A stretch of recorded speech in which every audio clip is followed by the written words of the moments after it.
Hey guys, Kev here, and I want to do a first impressions on two items that I recently got while I was down with the Woo flu. And yeah, I'm also trying out my new lights. I tried them on a couple of other first impressions, and it didn't go so well. I had splotches of light, and I think I may have solved that problem.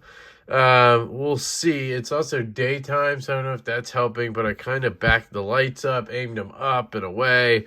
Hopefully I'm getting enough spillover that you can see well, but not that much. So let me know how the lighting is on this one, guys. So let's start off with the knife. So this is the Asher Knives Nomad.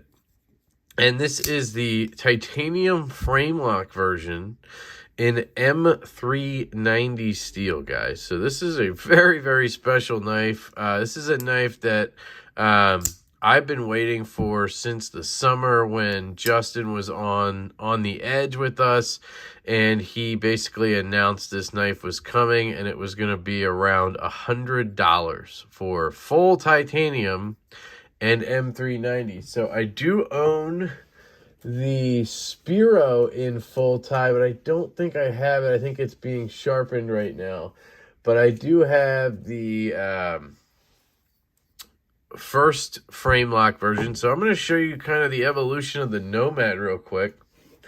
It started off as this knife right here. This is the Nomad. Well, there was a 1.0. This is the 2.0, but it essentially is an Axis style lock version with S35 VN steel and G10 scales over steel liners with a G10 backspacer on bearings.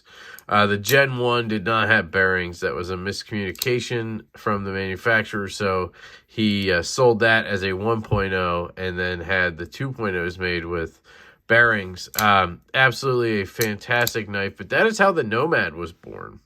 Then he decided to do a steel frame lock version in S35VN. So here, S35VN with a stonewash. And this is steel. You can see here, right? Steel. And I absolutely have very much enjoyed this knife. This is one of the better EDC knives out there, especially in the budget category. I think it's $75, and you get super thin, slicey S35 VN steel with a G10 show side, deep carry, reversible clip, right? You get all that for $75. It's got good action. Definitely a knife that I think a lot of people have enjoyed as a everyday carry knife.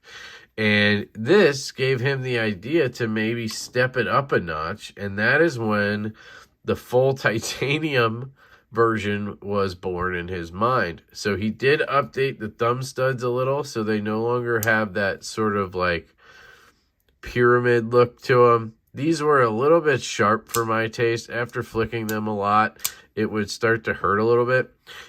So he updated that. These are much better in my opinion.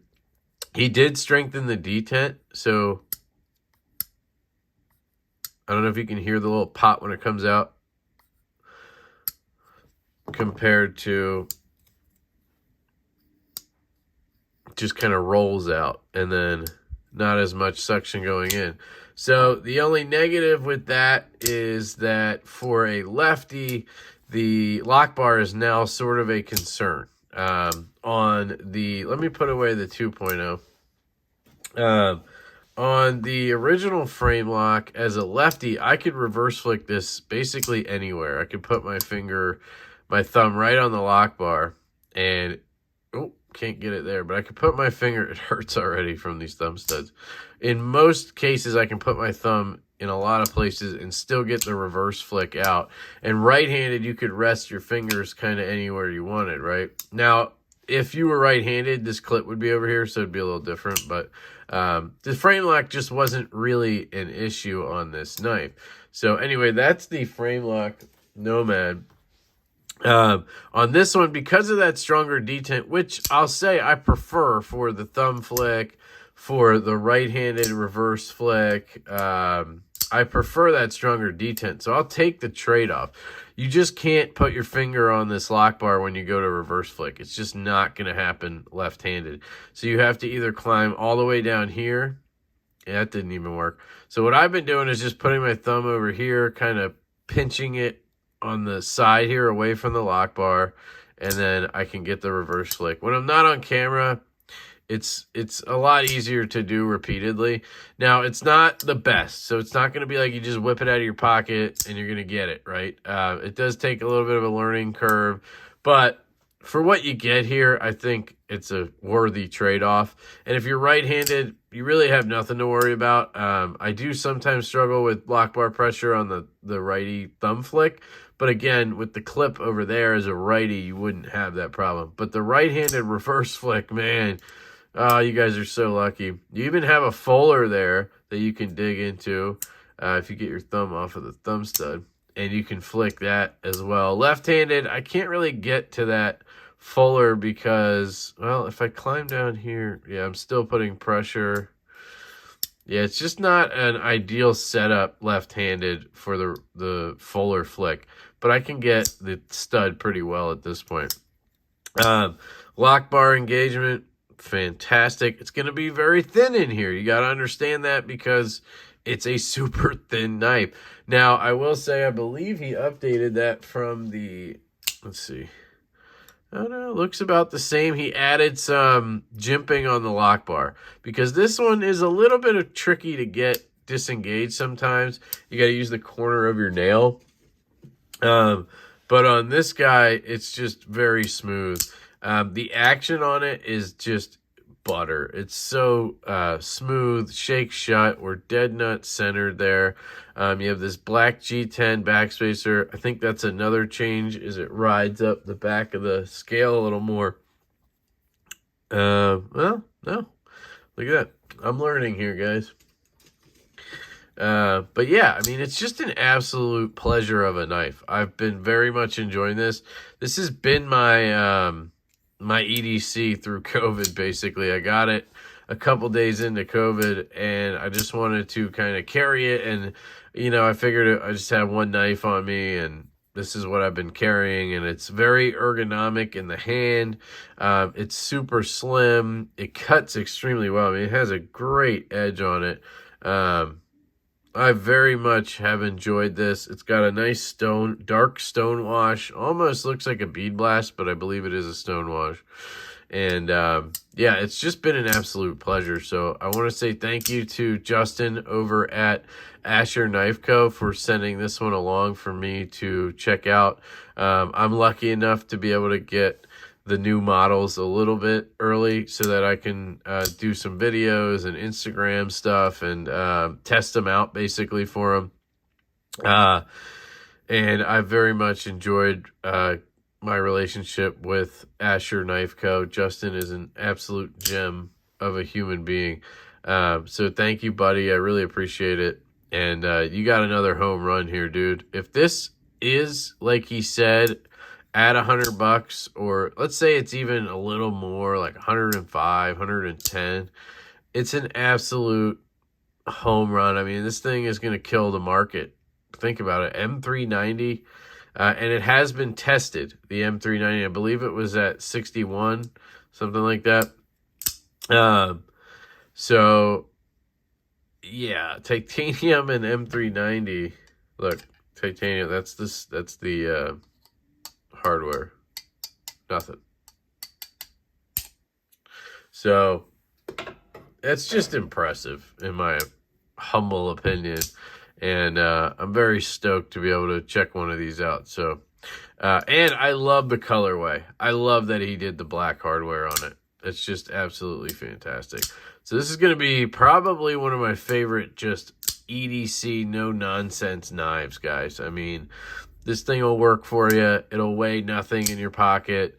It's a bug-out killer, honestly. I mean, this build, if you got this from Benchmade right now, I think they sell one with aluminum at M390, and it's like $250. So I don't really see the point in getting that when you can get this for right around $100.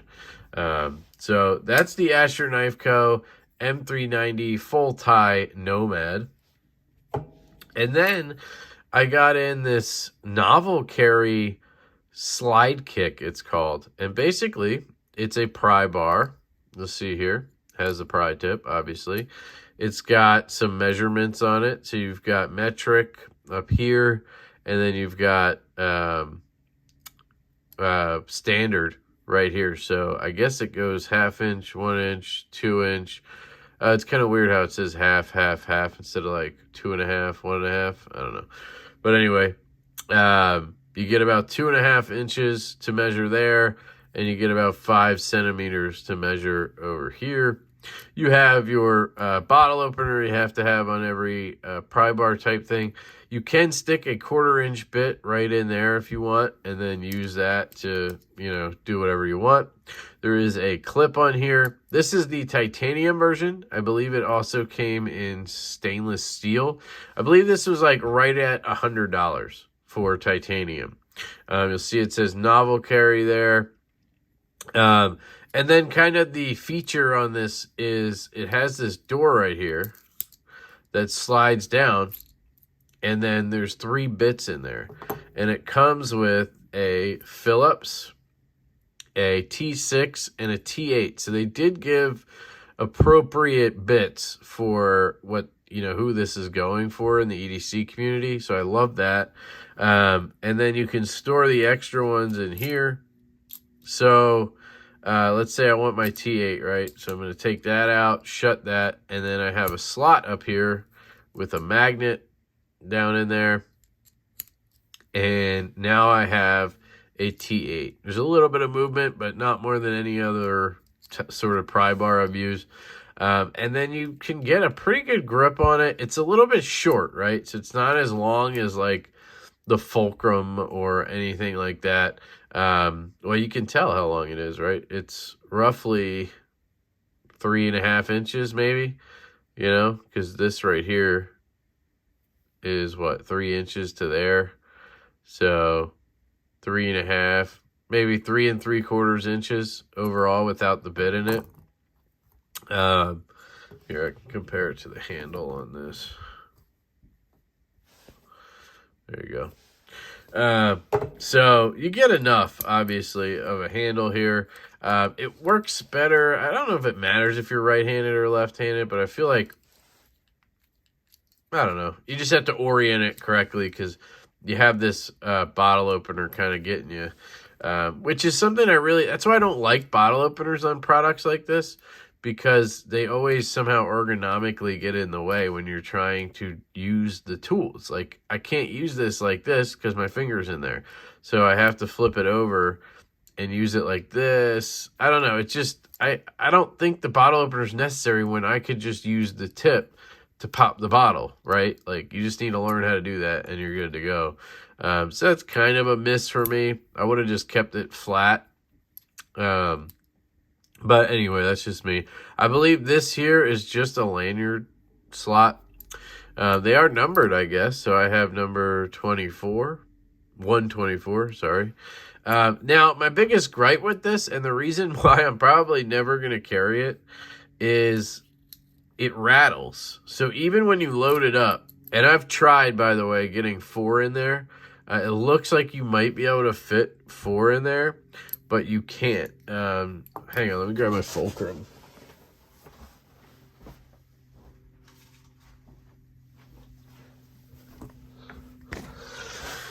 So here's my fulcrum.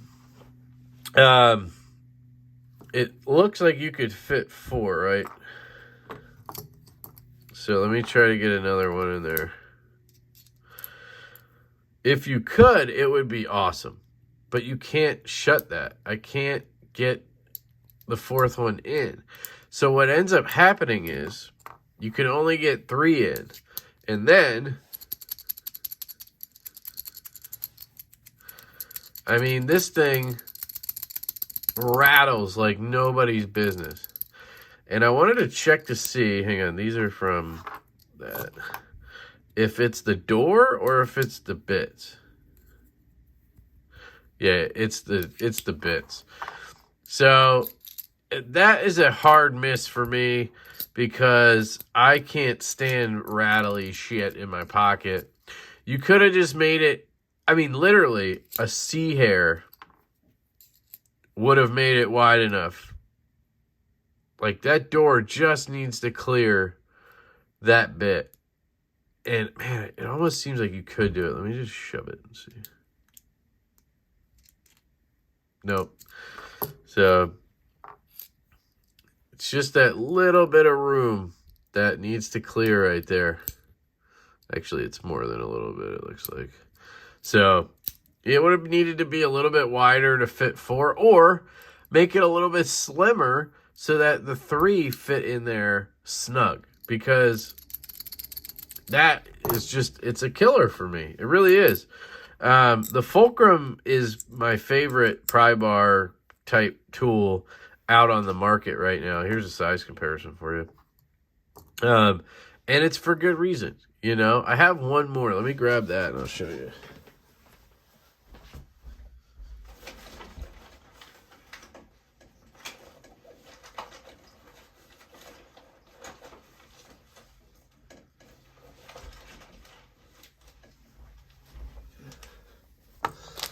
So these, I honestly got confused for a while because this one is called the SlideKick and this is called the SlideKick. Obviously, this is the Fulcrum. I've had a bunch of these different types of pry bars. I have another one on the way, more like this, the Space Bar from Arcane Design. And I'm also trying to design one with some buddies, Chris from Grady's Gear and Colin from CM Knife Designs. This was kind of our initial design. It had a door on it. But then I was thinking maybe we could do a sort of side door, much like this. This was actually my idea. Okay, let me back up. I don't mean this was my idea, they stole it. I mean, I had this idea, and then I found out this actually has it. So it's kind of interesting. So I was really excited then. Like, I had already pre-ordered this, and I was like, oh. Because they didn't really show how this worked in their Kickstarter. So I had that idea to cut the side here and kind of put a door. So I think this would work. But anyway, we were thinking about having a door on the front somehow to hold the bits. But anyway, this was just an initial kind of mock-up. So anyway, there's this one from Damn Designs, and he has new versions of this coming out. I believe there's going to be pre-orders. This takes a 1/4-inch bit, and essentially he has one coming out that I believe has a clip. So it's this exact thing, but it has a clip. And then he's removing, I believe, the tritium slot here, and it's going to have a bit holder instead, and you're going to have like a little door that opens off the top. And you'll be able to hold one bit, which, again, I believe he's going to have 3 sizes. A smaller one than this, one this size with 1 bit, and then I think a bigger one that's going to hold 2 bits. So I would much prefer the larger one that holds multiple bits, because 1 bit just doesn't make sense for me unless it's double-sided and it has the perfect thing. I don't know. Even 2 bits, like on the Fulcrum, isn't enough because I always have to decide what to bring, and I've kind of finally come down to T8 for any type of pivot or clip I would need to tighten, because a lot of my knives are T8 now all around. And then a Phillips, obviously, and then I can use this as a flathead. So that's why I carry those. This is awesome that it has 3 bits, but that rattle, man, I just can't put this in my pocket. Every time I touch it, it rattles. Every time, you know, you're walking, it rattles. Like, I wouldn't even want to put this in like a bag or something. I don't know. So sadly, as much as I loved this idea and this design, let me get rid of these. The execution on this just didn't work for me. So I'm probably going to move it. I don't know if I'll sell it or what. I think it was $100. So, I mean, if it's still here when you see this video and you're interested, this is it right here. I have the packaging. I forget what it came in, but it essentially came with the 3 bits and this. The clip also is not that great. If you're paying attention going in pocket, it works pretty well. But otherwise, it's kind of a pain because of this, again, bottle opener that doesn't need to be here. Because that will catch on your jeans when you're trying to put it in pocket. And then if you're not like paying attention and putting it perfectly straight in, you know, that'll catch, and then the corner won't go over. It's just, I don't know. I think this is an excellent idea. I just think it could have been refined a bit, especially the rattling. You just had to shrink this down. I don't see a reason why it couldn't have been shrunk down a little bit. I don't know if maybe they really wanted to have this centered on the back, because that's something that I would care about. There could be a reason to it that I don't know about. But you can see it has like a two-piece construction. So this door piece gets mounted on. You see there. I have not taken that apart. I don't really see the need to. I'm guessing this would just come off, and then you just wouldn't have that door piece on there.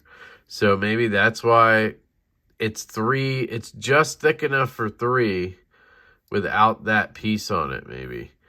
And then there just wasn't enough tolerance. They didn't get the tolerances right with the door. I don't know. But that's a deal breaker for me. But anyway, that's a first impressions on the novel carry SlideKick and the Asher Knives full tie M390 Nomad. So I appreciate you guys checking in. I love you all. I hope you have an absolutely fantastic day, and I will catch you later.